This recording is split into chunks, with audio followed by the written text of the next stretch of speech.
The topic of ethics was the theme of the second annual UMB Interprofessional Education Day, with a turnout even greater than last year's. Students from all of the schools poured in for their assignments in 11 case studies built upon that theme. Please join me in a robust welcome for Dr. Rushton. But the day's lessons were far broader for hundreds who gathered for a keynote speech by Johns Hopkins Dr. Cinda Rushton and for an introduction to the Earls, the event's sponsors.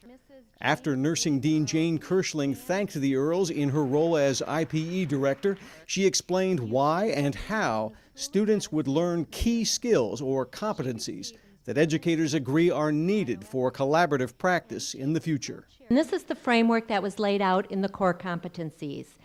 So the work has to be done within a community and population-oriented context, that it has to be patient and family-centered. It will occur across the learning continuum. So while you're being exposed to it as part of your entry into your health professions field, it will continue over the course of your career. Okay, everyone, the family has arrived. We're going to go ahead and let the team get started. A scenario led by Nursing Clinical Education Director Kathy Chavone centered on genetics.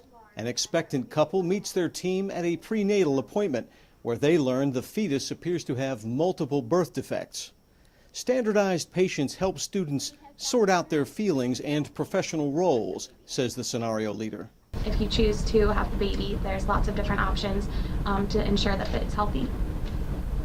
I don't choose to have the baby. I don't know what that means.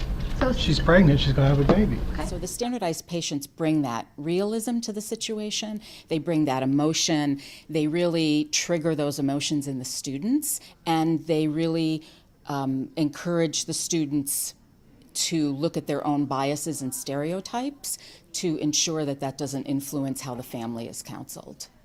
We have a lot of options that we can pursue to help make sure things are as healthy as possible. The students will work together as an interdisciplinary team, an interprofessional team, to decide on what options are available to the family and then advise the family of the best course of action. From the outset, the scenario's faculty encouraged students to hear out other disciplines as teams at each table explored the case they would confront. They might just have completely divergent reactions. And so we need to be prepared for that, to have someone be ready to support if there's blame, anger, like, well, this is your fault, because of fill in the blank. You drank, for the first 3 months or whatever. Schizophrenics, like their personalities in general, like what is she thinking? Like she, if you think about it, like she might think completely different than what her husband thinks. Faculty members had prepared for their own roles on IPE Day in much the same way, working across disciplines on a case to explore teaching team care. We want to do these things with our students, but as faculty, many faculty are not currently aware on how to engage in these types of activities or develop these types of activities. And so this was just a tip of the iceberg of getting faculty excited about IPE. Now that the faculty have a little bit more information about what IPE is and some opportunities that we can do, we can subsequently follow up from this event and do some additional teaching and development with the faculty on how to develop these types of activities moving forward for our students. So what are we going to do? Just keep her on drugs for years and years? She has no life right now.